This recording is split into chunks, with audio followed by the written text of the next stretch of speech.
Welcome back. We've got Unstable Gamer here with me as always. Welcome, Unstable. How you doing today? I am fantastic. Quantum, how you doing? I can't complain. If I did, nobody listened to me. So we've got a jam-packed episode. We got a ton of games to talk about today. We are going to be starting with a little bit of DC Dark Legion. We're going to talk about Godforge. We're going to talk about Transformers Eternal War, which is a new game that's in soft launch. We've mentioned it before on the podcast. We're going to be talking about that on both of our channels. And if you're new to the podcast and the format, we do half of the podcast on my channel, half on Unstable's channel. So this is the first part today, and the second part will be on Unstable's channel. So looking forward to talking about a few things on his channel as well. I won't spoil too much of that for you over here, but we do have a few other things. Void Hunters is going to be a big topic over there, and a couple of other games as well. So you ready to get started, Unstable? I am ready. All right. Well, I think we're going to go ahead and get started with Supergirl for this episode. And Yeah, I'm curious to hear your thoughts on that. yeah, so Supergirl Woman of Tomorrow, a variant character that was released into DC Dark Legion as kind of like a, I guess, promotional thing for the new Supergirl movie that came out. And she has that Millie Alcock style to her, but super strong character. I think a lot of people were a little bit disappointed when they realized that the format was very similar to the iconic champions that have been released recently. I think Yeah. not many people expected it to be that way. Obviously, we knew she was going to cost money, but we didn't realize that it was going to be kind of more than a bleed character. So I think, a little bit of disappointment from that perspective. But these events, for people who do spend, even if you don't go after the character, there's a ton of additional resources that you can get by spending on the event. So they end up being actually pretty good for players. And the character itself she's super strong. Is she? So she's probably the best bleed limited mythic champion in the game. She's not quite as good in some cases as the two iconic champions, but for the most part, Death Metal Wonder Woman seems to have been power crept. Oh So wow. like if you run Supergirl Woman of Tomorrow with the right team, you can almost beat anybody in the game. Oh So wow. yeah, it's it's pretty interesting. I know you've kind of not really been playing DCDL too much here recently, so I doubt you went after her or like picked her up on your account at all. I've seen you log in a couple of times, but I don't know if anybody you talked to has given you any thoughts on her as a champion. But Yeah, you know they have, and it's kind of interesting. I kind of feel like an outsider looking in now, just because I yeah, haven't played the. Actually, I haven't logged in quite a while, but I still have my Discord. My league in the game uses my Discord still, so I still talk with them, and they give feedback and stuff like that. So I guess for me, I have more questions than I have thoughts, but I thought the character model was done very well. yeah, agreed. I was disappointed to hear that it was more along the lines of the DM events in the game. So she's not iconic then. She's She's just a mythic. she's not iconic rarity, so her stat scaling is a little bit lower than Death Metal Batman and Death Metal Okay. Wonder Woman. So like I think I have yellow star Death Metal champions. Uh-huh. I think Batman is one yellow and Death Metal Wonder Woman is two yellow. I have her at two red. That was as far as I was willing to go with it. I couldn't stomach those last 3 stars, just too much money for really nothing if you look at the kit. Gotcha. So that's kind of been my stopping point on a lot of these champions. But yeah, she is at Red Stars is objectively better than the Yellow Star versions of the Death Metal champions. Wow. But yeah, That's really cool. And you now have a full Superman family team. well, finally filling out one of those incomplete factions in the game, and like Superman family should have been filled out anyway. Yeah. I guess now I'm waiting on. I guess it might be a few years, but waiting on Green Lantern, like the Lanterns faction Yeah. tag to get filled out, and also Flash family. We only have two Flash families, so And a the lot of other ones. Atlanteans. Atlanteans is another big one for sure. Like I feel like Flash family is not their priority at all. Gotcha. Everyone loved Wally, but what else are you gonna put out there that people actually will like? I think Atlanteans has a chance of getting some champions Hmm. maybe next year. But and not to go on a rant this early in a DC Dark Legion discussion, but I think they've seemed to have moved away from the regular Mythic champions being released into the game. They're doing all these upgrades for Mythic champions to go to Mythic Plus. Right. A little bit too much power creep for me right now, given the small champion pool. I don't like it. I wish that they would consider putting more DC champions into the game, some lesser known stuff as like filler champions as mythics. But it would have been nice. Gorilla Grodd, well, bring him in. He's going to be a bleed limited mythic for sure. A couple of Manta, Black Manta for Atlantean's faction. Like, where's he at? They could bring him in. There's a bunch of other things that they could do like that. They probably could have brought in 2 or 3 more characters from the Supergirl movie. I'm sure they have to get permission from DC to do that. So that's probably why they didn't. But Supergirl shaping up to be, if you went after her, definitely worth it. And here's the interesting thing about her that you might not realize is she's good at low stars if you heavily invest in her legacy piece. Oh, okay. Which it kind of begs the question, like, if you're going to invest in the legacy piece, you're probably spending on the champion as well. Like, most people who are light spenders don't have just 1,000 magic eyes sitting around. Yeah. But if you can get her legacy piece to 5 purple stars, it really starts kind of becoming ridiculous. She's like just super crazy good. She keeps your team alive to start out the battle. Like, her first ultimate, or first 2 ultimates in a lot of cases will be heals. And then, after that, like, she awakens into this new version of herself. She gets, I guess, ticked off. If somebody on the team dies, or after her second ultimate, she will awaken, and then she can start doing crazy damage. And it's like, if you remember on Merciless, if you use the other version of Supergirl, you can get ridiculous amounts of damage on waves. If you time it to where they have full health whenever she ults, you get a ton of damage. Well, apparently with Supergirl, Woman of Tomorrow, if you time her ult where the wave is about to die, she'll do damage to that wave, and she'll kill the next wave because her ultimate animation goes for so long. So pretty interesting stuff. Yeah.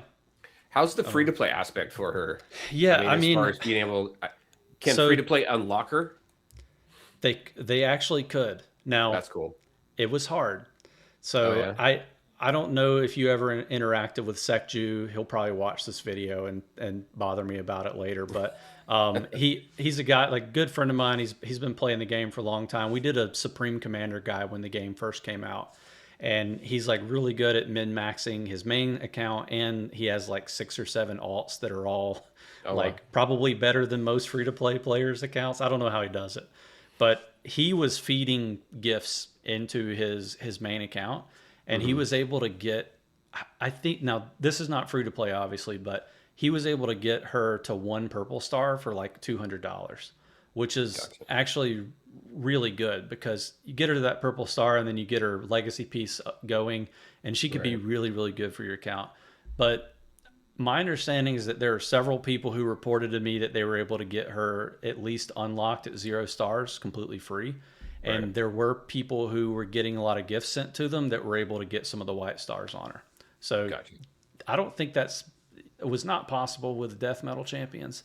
So it is a good thing. A lot of people have been asking, like, they just want her from a collection standpoint. Like, let me complete the collection. So you definitely could do that this time. Now, I advise people go after anvils and other things, mythic selector shards, but if you want her bad enough, I guess you could get her. So collectors, they really don't care if, I mean, I don't really want to say they, as collectors, we all, really don't expect that the collectible ones to really be too usable. But true. Very true. I always tell people in these types of games, if you're free to play or a light spender, like, you really are best served if you go after the things that were first released in the game.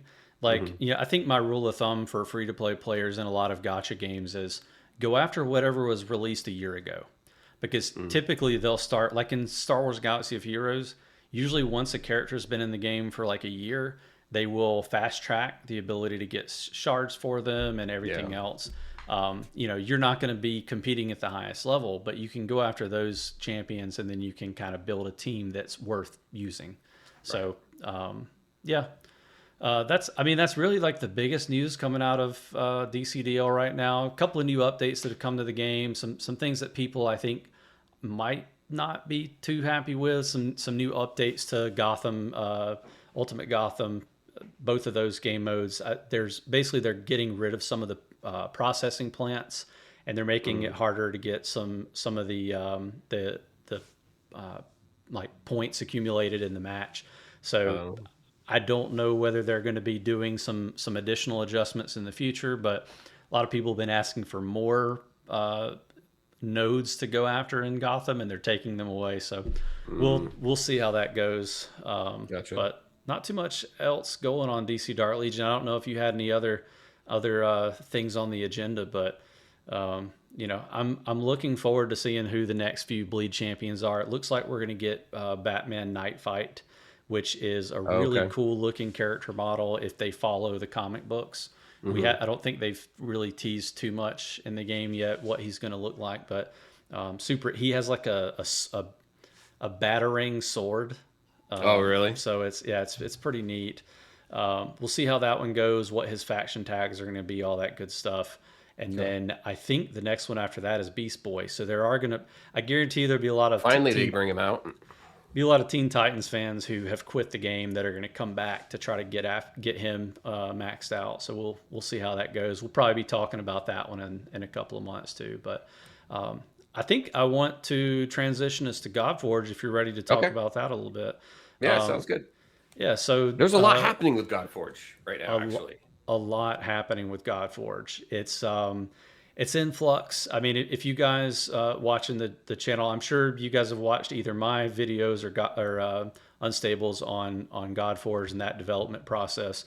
We put a lot of content out on the first beta for the game, and there wasn't a ton to do in that beta. There were a couple of different game modes, and I think a lot of people got bored of it. But it was nice to see that they were kind of starting to get a playable concept for the game, at least. I think it was very apparent to us kind of towards the end of that they needed to do a lot of work, and they were actively asking the community for a lot of feedback. And what we're seeing now is, I think we back-to-back videos on the Fateless YouTube channel talking about the things that they're doing now actively to get the game to where in beta 2, it's a much more enjoyable experience. So I know we've both watched several of those videos that have come out. I don't know if there's anything that stood out to you specifically that you saw it and you were like, that's what I want. Anything like that you would peg? Or yeah, actually. So Simon put out a video about all the feedback and everything that was received from the players and stuff like that. This whole NPS thing that he had going on too, and I did a video on that, and I felt that the player feedback and everything that we've been talking about was pretty right on, and Simon agreed with that as well.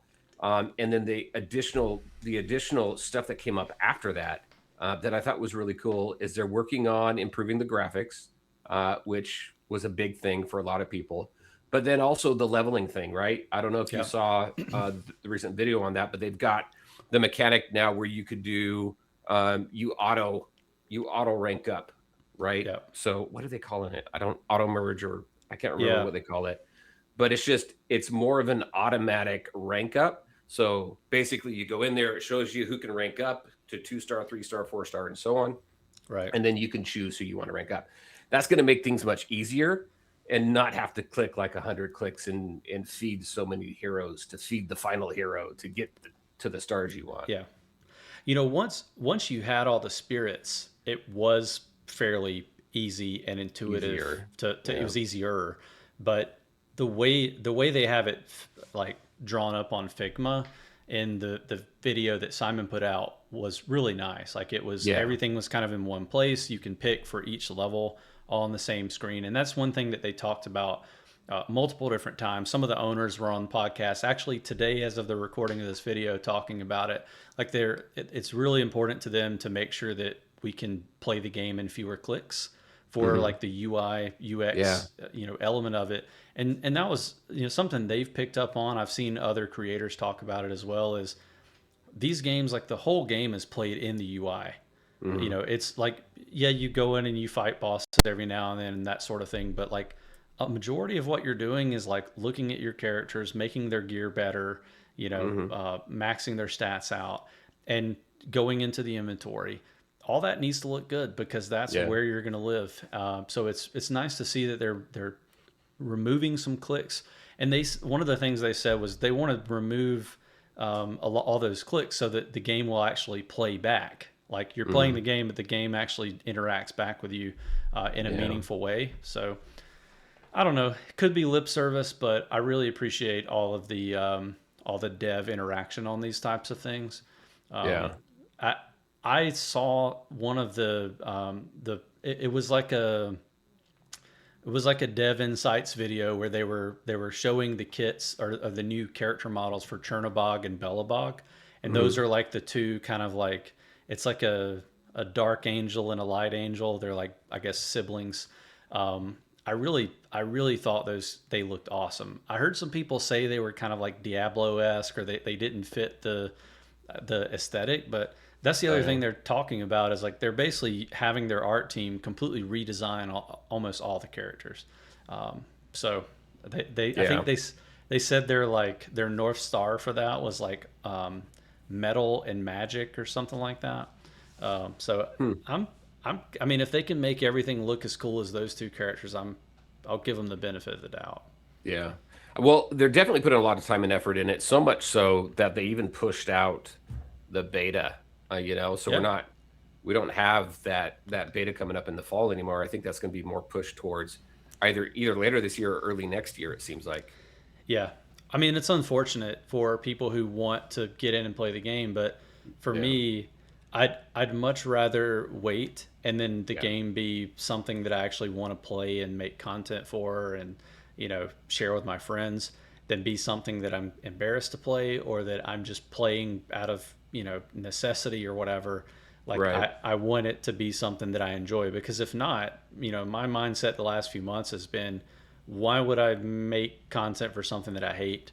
I'm not going to pick up new games just because I think people might, join up for the early release or whatever. So Right.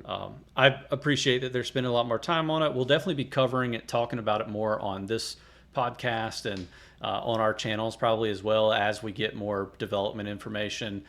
I'm going to try to do like a monthly or every other month, update on like, here's everything we know, Yeah. some screenshots and maybe listen in on some of those podcasts and videos, stuff that I feel like is important. And we'll definitely try to do some of that on here as well anytime there's something worth talking about. So I'm sure there will be something within the next 30 days when we do our August edition of the podcast that we can talk about as well. And if Yeah. anything crazy happens, like a beta date, maybe we'll do like a emergency podcast for that as well. But Yeah. Yeah, that'd be fun. anything Yeah. else on Godforge that you wanted to talk through? It looks like they're adding a find it feature, which I think is cool. That's when you're going in there and you need specific resources for something, you can just We click on need it it. and they'll tell you where to go get it. I think Most that's games cool too. most games have that. Yeah. I think anytime you have a resource heavy game like this, where you can't click on the icons on the screen and go to wherever they are located in the game, it's clunky. I think, like, I mean, DC Dark Legion is a game where you can click on pretty much any of the resources in the game and it'll take you where you can buy them or where you can obtain them somehow. I like games that have menu systems like that. So it's something that needs to go in. Obviously, I guess we shouldn't have expected it to be in the beta, but I'm glad that they're adding it. Like it's definitely needed. So Yeah, it's definitely it definitely goes towards reducing clicks, right? Because then you can just Yeah. click to where you want to go and you're good, rather than backing out of the menu you're in, going and finding the menu you need to get into, Right. going and getting into that menu. Yeah. So I yeah. think they said that they're going to completely revamp the there's a name for it, but like the home screen, like the Oh. kind of the main area, the Stonehenge type area. The it sounds hub. like they're gonna revamp that and make it look better. So Yeah. Did they also talk about changing up the starter characters? good point. Yes. So they are looking at player, I don't know, sentimentality or like player feedback on like who they liked the most or who they used the most, and they're Yeah. looking at adding a few additional starters. Well, it was, maybe I misunderstood, but it was, may have been a little bit cryptic on whether they were actually going to change them completely or if it was going to be additional starter units that you could choose from. But Yeah. it seemed like people, some of the other creators out there, their videos, it seemed to suggest that they were going to put some of those starters into the pool and bring some new ones in. Based on the kit for Lady Zoc, I hope she's not a starter anymore. Hmm. I do like Ramses being one. I think Guan Yu probably may not make sense as a starter. We'll see. Yeah. They want there to be some sort of like real choice between the three, Right. and they all kind of do a little bit more. Like we talked about this on the last podcast episode we did, where it's like to me it felt kind of like Pokemon. It was like it doesn't really matter which one you pick. You can kind of get Yeah. through the game with any of them. But after we played it, it was like very clearly like there's two winners and a loser. Yeah. So who do you think? How do you think they would set it up? Like, would they? Do you think they would do it where there's a heavy fighter starter? There's would they put Isolde or like Isolde as a I starter don't. even though she's a healer? I don't think they would put Isolde as a starter. No, I think that they would put in. I mean, just kind of just taking a look at even. This game is heavily compared to Raid, obviously because of a lot of these developers came from there. Yeah. They've got to be characters that are going to help you get through the beginning parts of the campaign, right? Right. So those are going to be your attackers and even defenders and such like that. So I think what would make sense is keeping Ramsey. I think is a given. Yeah. Everybody played Ramsey. Everybody loved Ramsey. I think he performed well. But if you change up, maybe let's say Lady Zoc for one of the characters that maybe lays heavy poison or heavy burn or something like that, right? Yeah. And then Guan Yu, keep him. I think Guan Yu is good as well against bosses. He does very well, especially since that's a huge part of the game. Yeah. But I think that's what they would do is you got to have some good attackers or a good defender or something Well, in there that's going to help you in different right. aspects of the game and get you through that beginning part. I think what they're probably not going to do is give you starter heroes who only do single target damage. They want, Hmm. like, for people who aren't familiar with the genre too much, they want wave clearer champions, like ones that do AoEs, because, once you have them up at a higher level, they can just take the entire wave out in one hit with their AoE. So I feel like if there's a limited pool that they're looking at, it's going to be champions that can do an AoE on at least one of their attacks, and like Hmm. you said, ones that can apply debuffs to the enemy. So Yeah, damage yeah, over time, some sort of yeah, dot. yeah. Yeah. I mean, I'm looking. I saw some speculation. Maybe they would give us an epic as a choice, but I feel like Mm-hmm. that would be kind of weird. I think it has to be rares. So Yeah. I'm curious to see what they're going to do. Hopefully, they'll announce that at some point soon. But it probably, if I was them, I would hold that back until the actual Yeah. second beta. Keep that Make a it a guarded surprise. secret. Yeah. Yeah, I got to go back and find the video. I only saw that because as I was browsing through some stuff, I saw I can't even remember the creator, but a creator created a thumbnail that alluded to the starter heroes changing. Yeah. So I got to go find the video where Simon or someone said that. Well, I know it was mentioned in one of the podcast episodes, maybe for the game. I can't recall, but I know Ragewood. Hmm. Shout out to Ragewood. He's the one. Is Actually, it was his. Yeah, one of my favorite creators for the game. Definitely made a video about the starter heroes changing. So if you want some Godforge content to look at, go look at that. I Yeah. might actually link it in the description as well. But I think we've covered sufficiently the Godforge content. The last thing we're going to cover on my episode or my portion of the episode is going to be Transformers. and Transformers Eternal War. I'm super excited to talk about this one. It's not a game that I don't know if I'm going to be playing this one long term or not, but it has definitely fulfilled that nostalgia gap for me Yeah. recently. So I'm pretty excited for this conversation, and we'll probably do most of the talking on your version. But I did want to get into a little bit of kind of just talking about the overall feel of the game as someone who's a little bit newer and I haven't had much time to spend with it. And just maybe comparing it against some of the other things that are out there that I feel like are similar. So maybe we can kind of get started talking about that. You know, I downloaded this is another one where I keep following you to games and they suck me in. But this is one that we've known about for quite a while.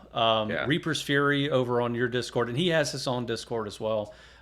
Is one of the people who's kind of been keeping track on stuff like this and like, hey, this one's coming out. And I saw that you and he were both on it, and I was able to download it probably a week or so ago.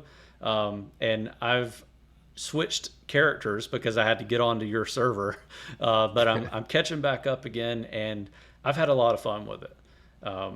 I did spend $20.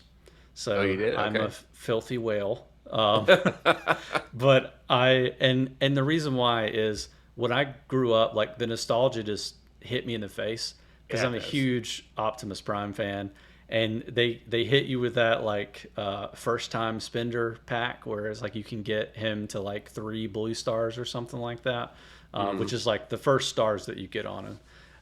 And I was like, well, I'm not going to not get that.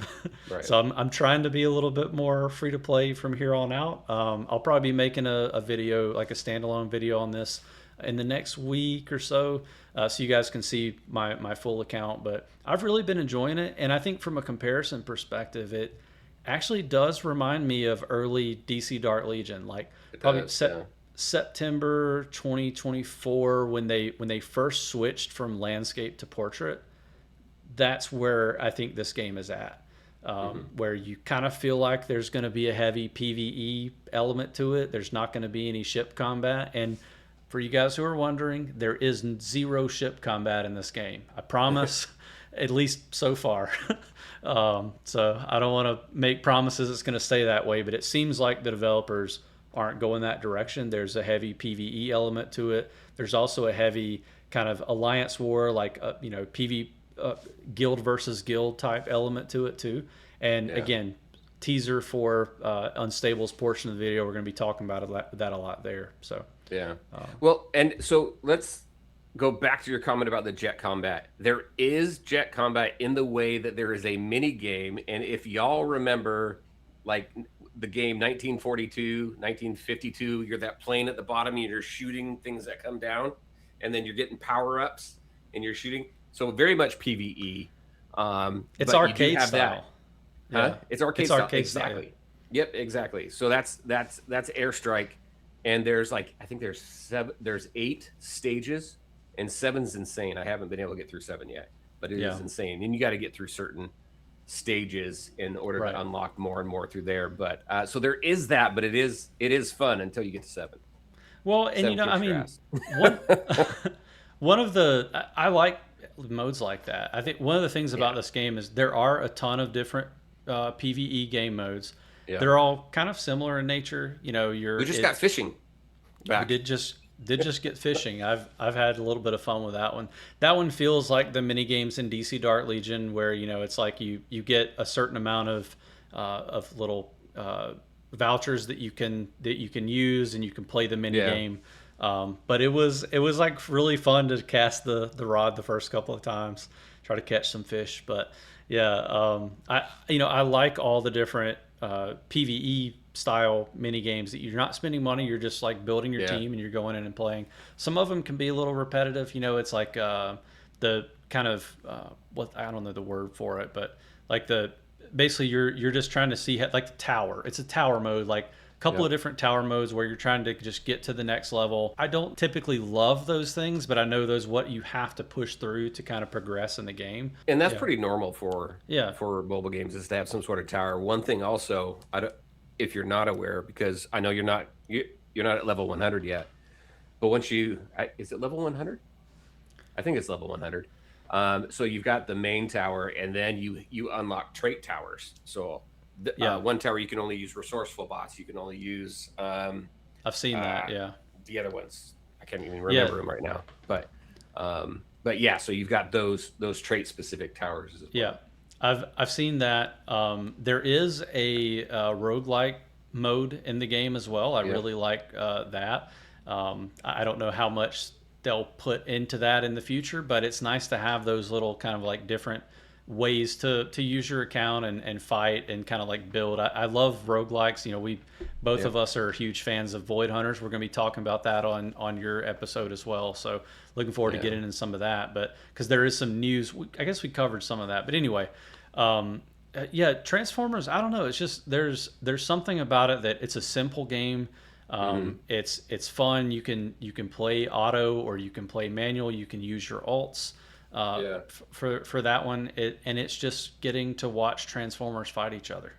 So I uh, I will tell you one thing about this game, and I've mentioned it on videos that I've put out. This game favors strategy, so it's not just throwing yeah, your bots out there and letting them go. Right? I mean, it very much favors the bots that you put out there. So strategic thinking that way, but also positioning on the field. There are there are levels that I have just hit a wall against, and all I had to do was flip two bots, and all of a sudden I get through it. I may yeah. have failed it like 50, 60 times. I flip a couple bots around because it's got the rock, paper, scissors mechanic in it as well. So something to keep in mind there. But you flip them around and boom, then you can get through like the next couple levels. So, Yeah, I wanted to touch on that as well, so I'm glad you brought it up. This game does have a rock paper scissors mechanic, behind the scenes. We talk about that a little bit in DC Dart Legion, but there's not an official rock paper scissors mechanic in that game. It's just mhm. the preferences. We'd like to have this team be able to beat this team, be able to beat this team. In Transformers, there's literally it's a four-way. So there's four different kind of factions, I guess, or like four, not factions, but there's four different types of Yep. bots, and each bot has like a 25% multiplier on another one, and then so one weakness and one proficiency. So that's a interesting, and it's, I would say a comparison there would be like DC Worlds Collide, because you have the rock paper scissors mechanic there where you can change two characters around and you can get the same effect. So Yeah. it's very interesting. And you have the fifth. You have the fifth. So you've got the rock, paper, scissors mechanic with the four. And then you have the fifth. I'm trying to remember the name. You know what? I swear, sometimes I get on videos and my mind just goes blank. So I'm looking it up really quick. Yeah, In the gallery here. Where is my Grimlock here? Here he is. Inspiring. So the inspiring bots. The cool thing is, and I can't remember seeing this in another game, but an inspiring bot is kind of a wild card. So it doesn't have plus or minus against another trait. right. But let's say if you've got like two resourceful bots, and you've got your inspiring bot. That inspiring bot will pick up the trait of the resourceful. So now you get your three trait bonus. Yeah, just gives you a little bit of additional Yeah. functionality. Or yeah, I I like I that. will say don't really super focus on that. Definitely be aware of it, but don't sacrifice your best bots just to match your traits because it's not going to give you that type of Yeah. benefit. Yeah. Well, I think that might be a good natural stopping point for this discussion, so we can move on to some more of the events in the game and talking about a little bit more of the higher level play. I don't think we're going to be doing any tier lists over there, but Oh I know yeah. there's a couple of them coming out. I think it might be fun to talk about maybe some of your favorite bots or some of the ones that you think are the best performers. So we'll Hmm. be doing that over on your episode, but I think we can go ahead and wrap this one up. All right. Really, really appreciate you guys sticking around for us for the full thing. If you made it this far, if you did, make sure that you hit the like button and subscribe to both my channel and Unstable's channel, and you will get access to notifications when we put out more episodes of the podcast, and also just more content on the games that both we love and you love. So again, really appreciate you guys hanging out with us today. Thank you, Unstable, for sticking around as well. As always, thanks for having me. Thanks, everybody. Appreciate you. We'll see you next time.